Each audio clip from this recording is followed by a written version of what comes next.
Welcome to Backyard Chicken Chats. I'm your host, Anna Mackenzie, chicken lover, gardener, photographer. I'm a city girl, but I have a secret. I've always been fascinated by chickens. In the spring of 2020, we picked up our first 5 chickens and, well, I fell in love. There was so much joy to be found in connecting with nature and food in my own backyard. I quickly realized that I wasn't the only urban gal joining this growing movement. Together, let's peek into the backyards of some fabulous women chicken owners around Victoria and see what owning chickens is all about. Food security, connecting with nature, community, and yes, even some chick therapy. Hi, I'm Anna from City Queen, Country Green.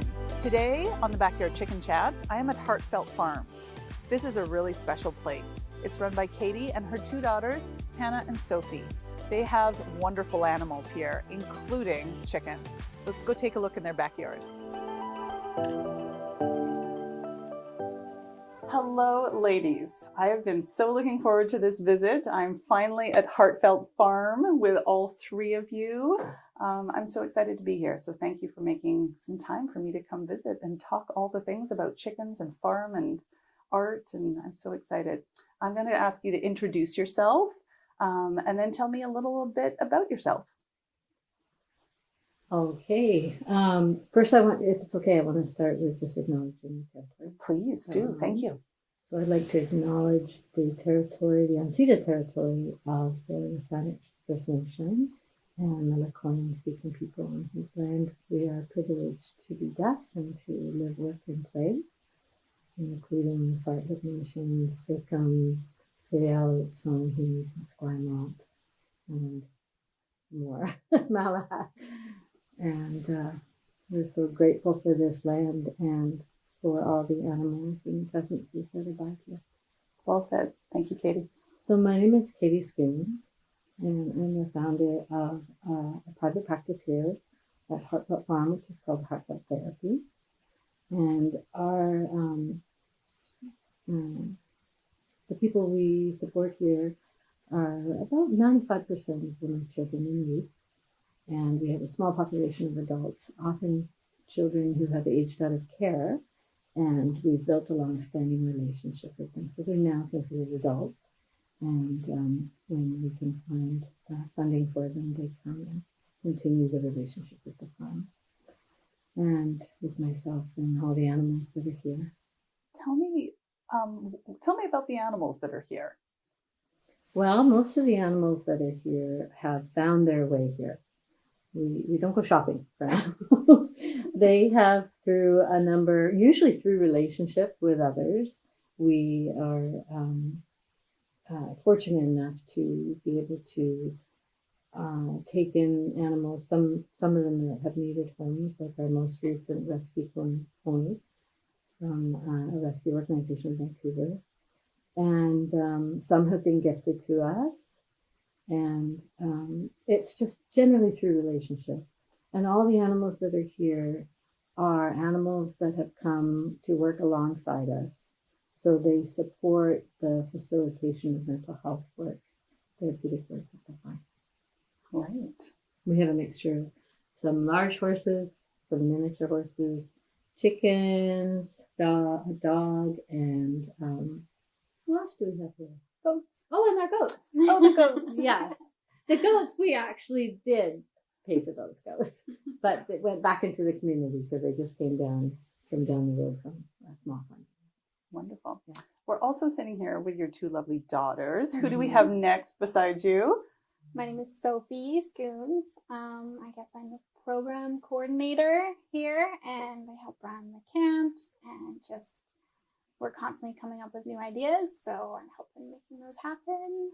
And then just also farm care, maintenance, gardening. We wear many hats here. The list is long. Yeah. You can be doing therapy one day and mucking out a stall definitely 2 hours later.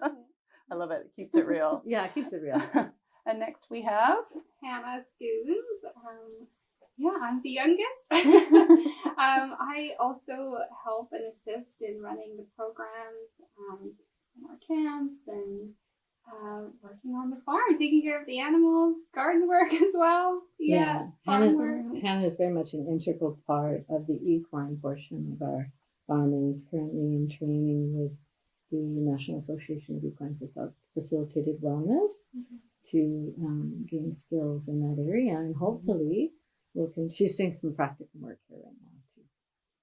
I love that it's a family affair. I think that's what spoke to me. My kids came here for a birthday and then an art camp, and it's just such a special feeling here. You guys, did you grow up on this farm? No, so we, this was always the dream growing up. We grew up in town and we always had lots of animals in our lives.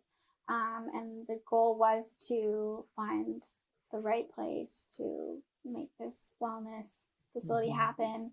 So yeah, we landed here in 2018. March 1st, 2018. So Oh my we just goodness. celebrated an anniversary. Yeah. And Congratulations. this dream was from the time that, it became more apparent that this was the path we were on. It was a 12-year journey. So it took 12 years to find the perfect place. And there's lots of learning in that. Oh, yes. Because there was lots of places that didn't work out and lots of places that we thought would be wonderful but weren't actually meant for us. So there was lots of teaching about letting go of what's not meant for you. And what a surprise to walk down here and find this building that we're in right now, which is the perfect building. This was here all waiting for you? It was already Wow. here. And the barn wasn't here. It wasn't a horse facility, but the people who had it before had envisioned a wellness center, and they built this as an office. And when I walked in, I just looked around and the feeling was right. This sounds like not just an idea, but a philosophy for your farm. Can you tell me more about that and where that came from? Because it makes me just kind of goosebumpy when you talk about it. And it seems quite different from maybe other farms and how they run. What is the philosophy of Heartfelt Farm, I guess is what I'm asking. The philosophy of the farm is really something that has grown. It's grown from a felt sense of knowing that I know what I need to feel safe and secure in relationships. And therefore, what would the animals need to feel safe and secure?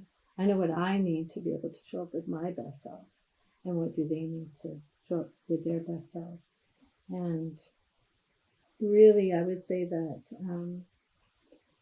I could share that quote with you. Yes, please. Yes, please. I'm going to have to look it up. That's okay. Because I don't want to misquote him. Read it to us, Katie. Okay.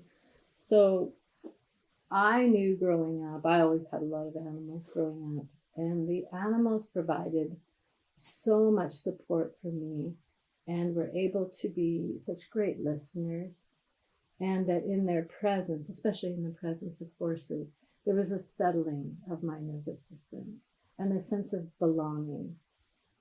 And I wanted to be able to share that with children. And I didn't want it to be a petting zoo, because that's not always in the best interest of the animals, although I'm sure there's people that do it well. And then it was a case of, well, what do I need to do to be able to set up a place that has enough integrity and enough evidence-based research to support what I knew on a felt sense? So then going out to get the training. And then I stumbled across this beautiful quote from Frank McEwen. The Celtic spiritual traditions, according to Frank McEwen, aim to facilitate three conditions: an opening of the human heart, a sheltering sense of solace in the world for those who struggle, and an ongoing sensual celebration of the beauty of life. I love that. It's beautiful. And I really believe that, especially for the children, that they have everything they need, that we come here with everything we need. And then somewhere along the way, through all of the things that happen to us and all of the cultural lenses that we get seen through, we can lose our sense of connection to our true self. And I believe that part of the work is turning us back into have a deeper conversation with our gifts and our strength and our wisdom. Well, ladies, the sun has come out. I think that's a sign we need to go outside and go talk to some chickens. Agreed. Does that sound good? Okay, let's go. So, Sophie, who do we have here? This is Maggie, Magnolia. She is one of our rescue chickens. I think she's about 2 years old. She, as you can see, is very much a love bug, which is funny because she'd never been like handled by humans before she came to us. And within 24 hours being here, she crawled on my lap and fallen asleep on my chest. It was super sweet. Oh yeah, she knows her name. She's one of the chickens who, if there's groups, camps, anything going on, she wants to be a part of it. She's walked into the studio before. She's come into my bedroom before. I found her in there once and I left the door open. Like, she just loves to be a part of. So tell me, you mentioned like the groups and the camps. Tell me how the chickens play into that, I guess. How are they a part of it? Yeah, so they all have their own role. We can go down. So that's a great example. The chickens are an awesome opportunity to teach the kids, or just bring into their awareness the idea of a yes-yes relationship. So whenever we're working with any of our animals, we are always looking for yes-yes cues. We are never grabbing them or making anyone do anything, and that goes both ways. The kids have to be able to say no and be heard. And with chickens, especially because they're so small, you think you can just scoop them up, and they have very subtle cues. They basically are one of our first opportunities to say, you know, meet some of our animals and go, this is how a chicken says no, which is something you never hear. How does a chicken say yes? How does it say no? By the end of the camp, all the kids know exactly what the cue is. If they stand still, they put their wings up, and they're saying yes. And then the chickens feel really safe, so they end up spending most of all day following us around the farm, and the kids feel like they've made a whole new group of friends. So it's about kind of creating that relationship with an animal that is so often viewed as, you know, just a farm animal or food.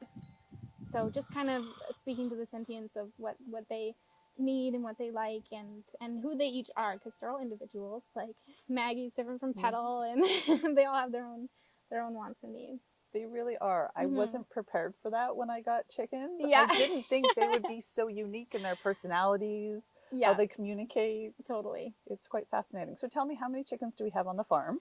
Right now we have 12, which is kind of the number we like to keep it at. We let them free range pretty much all day, every day.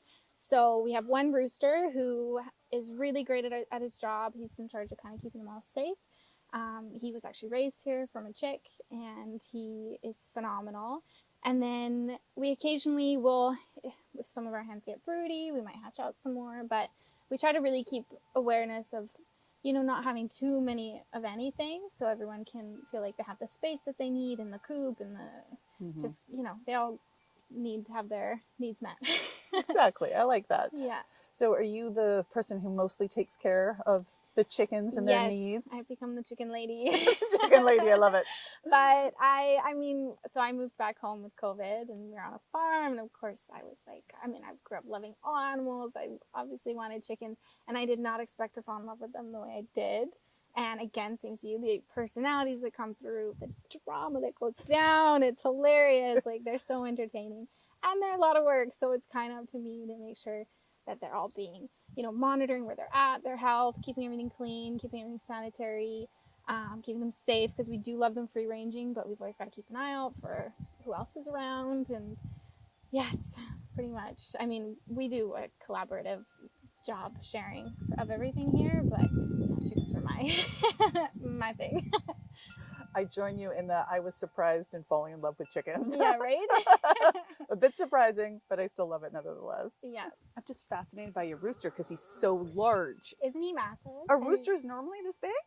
His dad was the male version of this one here. Yeah. And not much bigger than her. Really? And then his mom is the same size as Rosie here, jet black with a little bit of gold. And then baby came. He was such a funny looking chick for so long. We didn't know which way it was going to go. And then one day, I swear, it came out, and he was just this massive rooster. But he's so friendly, and he's so good at his job, which is so cool to see because, he he wasn't raised by a dad. He doesn't know what he's supposed to do, but it's just so intrinsic to them. Same with when we let the hens hatch out their own chicks, like just what comes to them that they know they need to do to take care of them and teach them how to be chickens. What breeds do we have in front of us right now? So we have a couple Orpingtons and Americanas and Americana mixes. And then Tulip, I can't remember what she is, but a Bloomeran. And then they all lay different color eggs. So we have the whole rainbow when our eggs hatch out. Now, are you like me? Every time you open the egg box, the leg box, like, oh it's like Christmas in there. Or Easter, or both, I don't know. Especially when I'm running around the farm and I find a random egg that's been laid under a bush or something. That's like Easter all over. I guess that's what you get with the ultimate free ranging is totally. It's an Easter egg hunt. Hunts, yeah. That's great. Sophie, this is the coolest coop. How did it come to be? So this was a vision I had, and my grandpa and I built it together. It took probably about 6 months to actually get it to happen, and it's definitely been a learning process, figuring out what the chickens like and what they don't like, and it's seen some modifications, but it's really fun making it happen. I love that you built it with your grandpa. Yeah. Yeah, we're good work buddies. We like to do lots of projects together. That's amazing. Yeah. Can you step in and just show me your nesting boxes? Yeah. So here they lay their beautiful eggs, all different colors. I love it. And then they even have this whole area just for doing their thing, right? Mm-hmm. So this we built for when we have lots growing in the garden. We don't usually let the chickens free range in the veggie gardening because they will demolish it. Exactly. So this gives them a little extra room when they're not free ranging because, initially we were only going to get about 5 chickens. Now we have 12. So we want to give them lots of space. But then there is a escape chute out the back so they can free range without going through the garden. That was another last minute addition. Did you just tell me you have an escape chute? We do. No less, a chicken escape chute? Yeah. Okay. Yeah, we got everything. Can show you that. Yeah. Yeah. They might even use it since they're down here.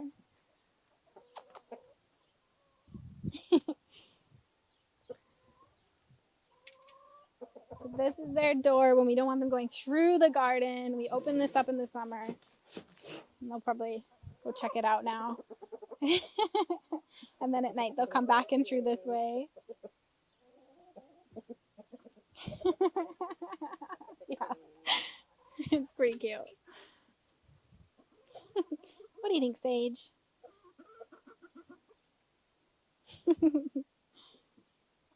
I have never seen a chicken escape route. That is awesome. Yeah, lots of little modifications along the way in building the coop.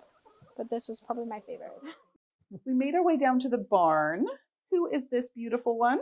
This is beautiful Guinness. Guinness is 18 years old and he's miniature, probably crossed with a Shetland. Although we don't know much of Guinness's backstory in terms of the narrative of his life, but we do know the story because of the patterns in his nervous system. So when we first got him, he was very much a skeptic in sharing space with humans. And I don't think there was a lot of trust or at least a level of skepticism because humans can be so unpredictable.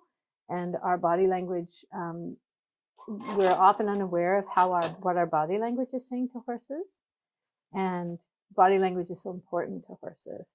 So if you don't know what someone's saying and what they want, it can be very confusing for them. We also think that there was somewhere back in his background some lack of sensitivity because he had such a big flight response. But he also had a level of curiosity and a level of I think curiosity would be the thing that we really noticed about him, though he was skeptical and taking space to keep himself safe. His curiosity about what humans were up to and what we were doing with the children was always there. And he has transformed so much in his nervous system. He's now one of our stellar leading an obstacle course ponies. He loves to spend time. He's light as a feather when to move. And he's so kind. And he's such a good teacher about boundaries and about shifting what you need to shift in your own nervous system so that you feel safe and he feels safe. And then the two of us can make a connection. He's also a good teacher about touch, because so often as humans, we get very focused on what we want. And touch is one of the ways that we can get immediate gratification or a sense of soothing. But if you are in a need time to warm up to touch, as Guinness does, then watching his soft nose in order to come to a place of connection is one of the things that he's so good at teaching. And now, see, he's asking me for touch. But for some children, touch hasn't been good. And so how do we have connection without touch? And can we have connection? Can we enter into a relationship where we feel safe and secure and still get our connection need met without maybe having touch as the foremost part of that? And that's a beautiful way of learning about that and sense of safety. I love hearing your stories of how the animals help you connect to the children connect to themselves in this amazing, safe place, it feels like. Mm-hmm. Can you tell me one of your favorite stories about the children, the chickens, maybe some connection happening there, Katie? Yeah, definitely. I've got a couple stories. I've got many stories, but I'll give you two examples.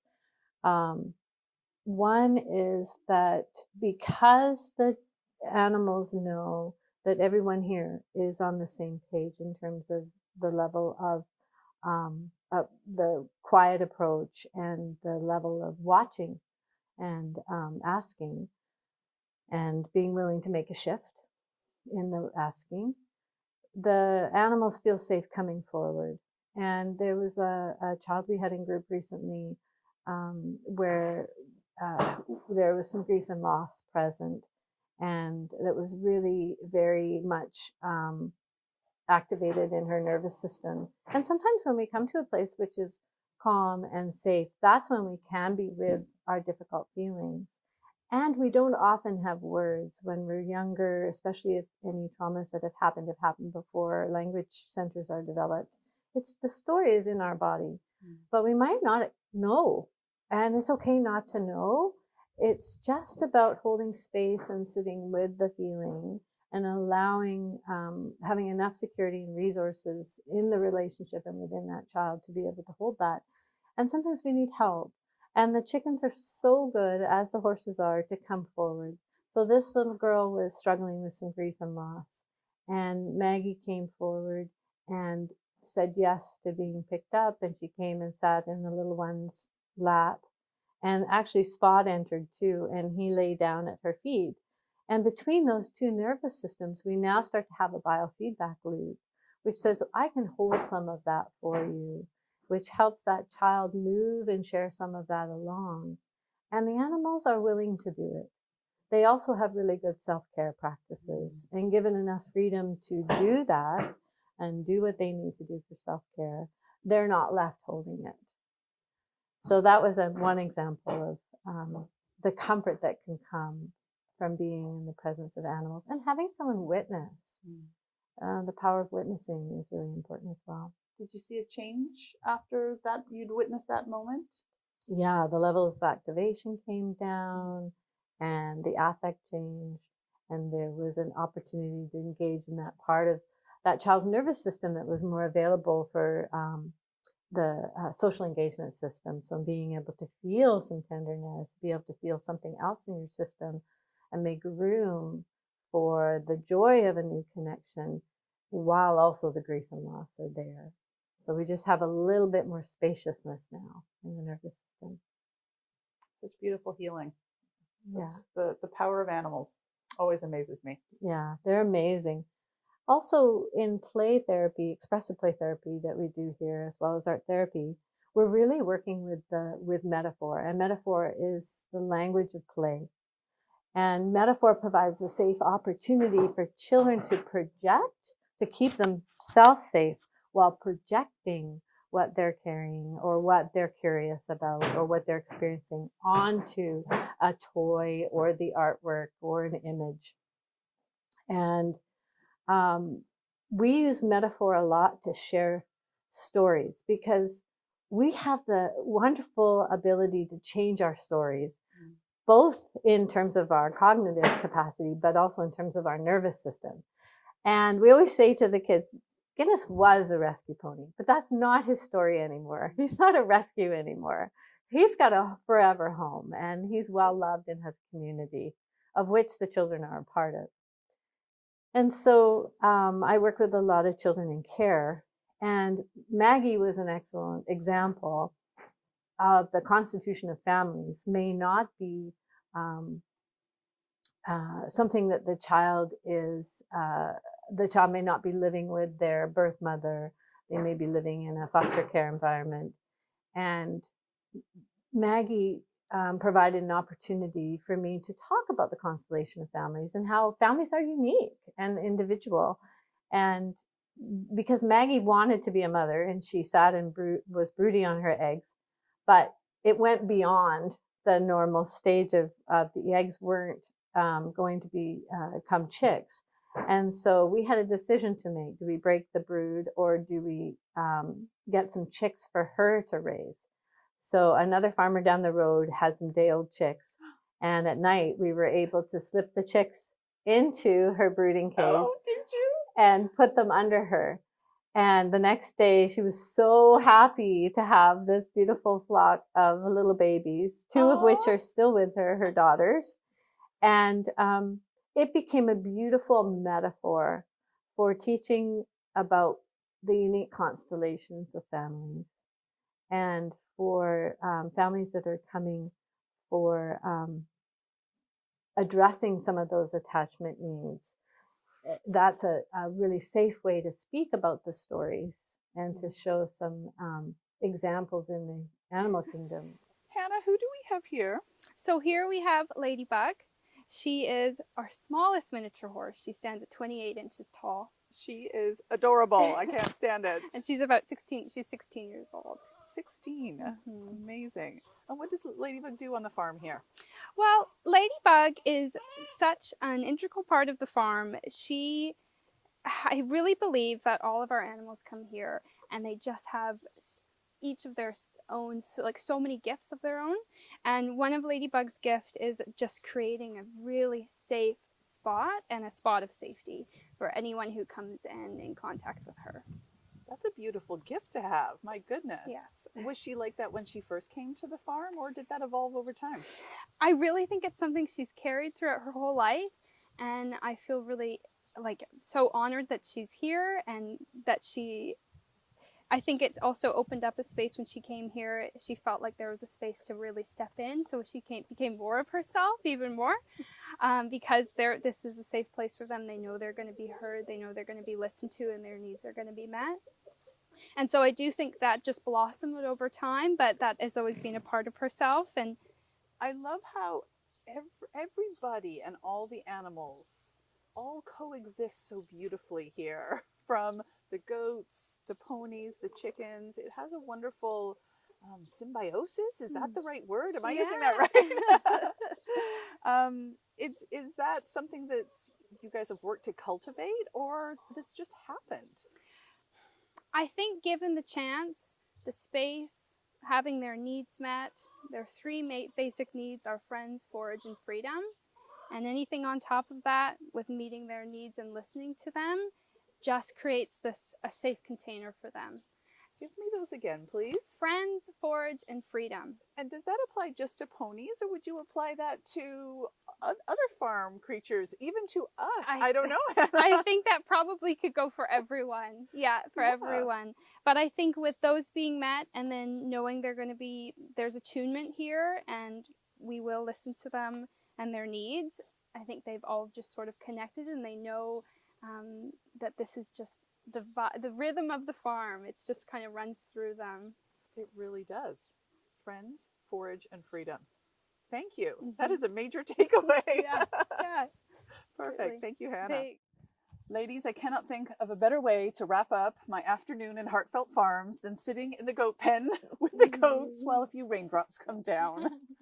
I really feel after being here for the afternoon, your sense of community, your beautiful relationship to the animals, your family. Is there a word that encapsulates all that I am feeling here? Well, I think what we are really wanting to be is congruent and to cultivate a sense of heartfelt belonging to community, to ourselves, to each other, and to the land. And I hope that you have a sense of that. I'm feeling it. I am feeling it, Katie.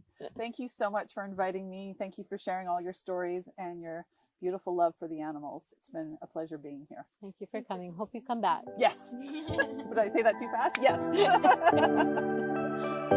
Thank you. Spot. Thanks, Marcia.